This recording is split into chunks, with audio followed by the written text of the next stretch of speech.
Barcelona is going to be hosting Inter Milan tomorrow night at the Camp Nou. It's going to be a very intense match, a very nerve-wracking match, because we know the situation that Barcelona is in right now. It is so mandatory for Barcelona to come out from this game and win the 3 points. And not just that, but go into this game with a very confident approach. We want to come out also very confident, knowing that we have done the job well. It is mandatory, my friends, for Barcelona to play well against Inter Milan and to also, again, bring the result. If we tie or lose, we are definitely, right, Barcelona is definitely going to be out from the Champions League very early within this tournament, and that would be considered as a very embarrassing result for Xavi's Barcelona after what Barcelona have done through these past few months when it comes to the transfers. We are expected to come out to this Champions League tournament and really give it our all, and it is especially mandatory to be doing all of this, to play well, to bring a result when we are playing in front of our own fans at the Camp Nou. Yes, we have heard many reports about Barcelona potentially selling their tickets to Inter Milan fans, but that is not true. We are going to be seeing a very packed stadium full of Barcelona fans. There is probably going to be like 99% Barcelona fans and like 1% Inter Milan fans. So this is going to be a sold out match. And you look at what Xavi has been saying during the pre-match press conference, the overall theme of what Xavi has been expressing to the media has been him saying that the atmosphere at the Camp Nou is going to be wild. It's going to be a burst of energy. He does say that he wants his players to deliver a special night, to bring out a big match in front of the audience. And he even said that tomorrow he wished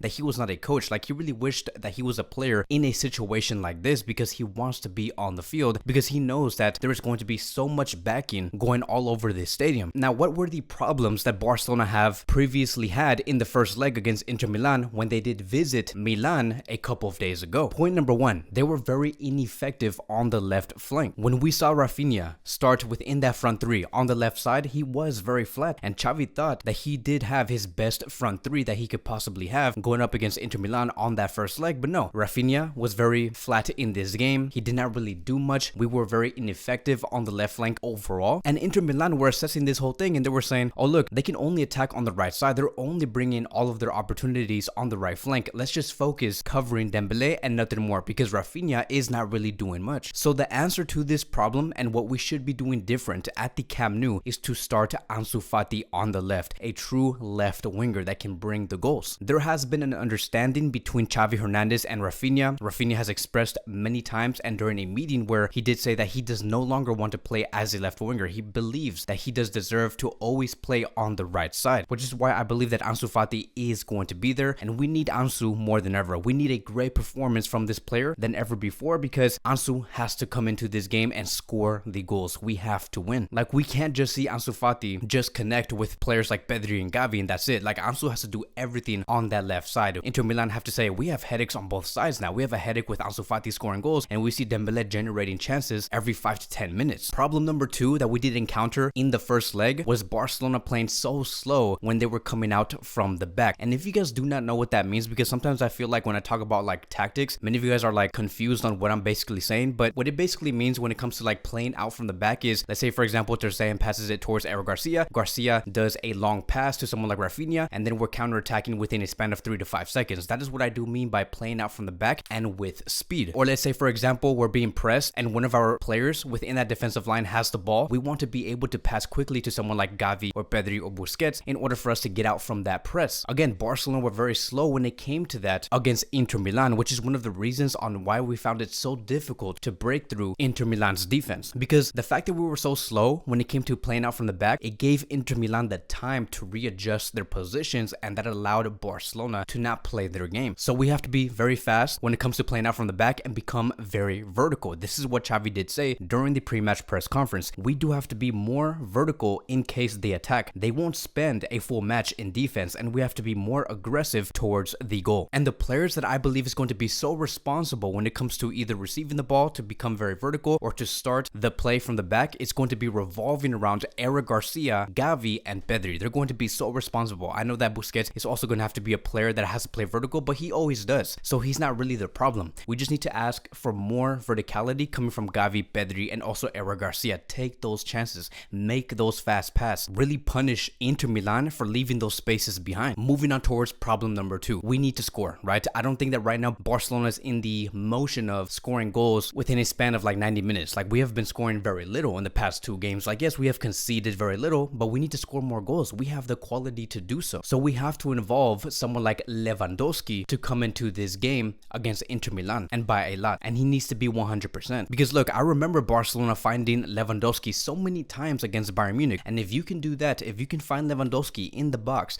against Bayern Munich, you can definitely do that against Inter Milan. But unfortunately, on that game, Lewandowski was not 100%. So what does need to happen in this game against Inter Milan at the Camp Nou is to find Lewandowski a lot, whether that's coming through Gavi or Pedri or Dembele or Ansu Fati, and for Lewandowski to be 100%, because we have to remember, Lewandowski owes us so many goals in this Champions League tournament, and we have to basically give out those goals against Inter Milan. And this is what Xavi had to say about Lewandowski's situation. The interviewer asked him, how do you feel about Lewandowski not scoring against Inter Milan and also Celta? And this is what he said: it's not about just Lewandowski, but the whole team. Obviously, we expect a lot from Lewandowski, but it's time for us to play a good game. All of us as one. With Lewandowski, we have to search for him even more. And then the interviewer asked him, why has Lewandowski not scored recently? Is it because he is isolated? And this is what Xavi did say: I think in Munich, we had a lot of chances and it was about efficiency. In Milan, it was more difficult as we were far from Lewandowski. We have to look for him. His presence does give us a lot. And so that's basically it, right? Like, if we can take care of these 3 key points that we have just talked about within this video and just add more emphasis on these problems, then Barcelona can go through. Whatever's been going on between Barcelona and Inter Milan right now is giving the exact same type of vibes like what we did see back in 2013 between AC Milan and Barcelona, where AC Milan did win in the first leg 2-0, and then Barcelona had to come back at the Camp Nou and they won 4-0, and the overall score globally was 4-2. It was an amazing game, and I think that Barcelona can pull the exact same thing again tomorrow night. So we move on towards the next phase of this video, and now let's talk about some player updates that will be regarding Kessie and also Sergio Busquets. And this is what Javi Miguel had to say about Kessie. Kessie will be in the squad against Inter Milan. As we can see here, moments later, the squad list has been published on the media. We can see that Kessie is in the front of this cover, so that's very exciting. His presence is going to be so important, because if we can lead this game early with a 3-1 win or a 2-0 win, Kessie can easily come into this game and just disrupt what Inter Milan are trying to do if they ever want to come back with a comeback and score goals. Because we have to remember, Kessie has the experience on knowing what it's like to play against Inter Milan. This is a player that did play for AC Milan, and they even took away the title from Inter Milan in the previous season. And then we move on towards Busquets. It does say here that if Busquets receives a yellow card against Inter Milan, he will miss the match against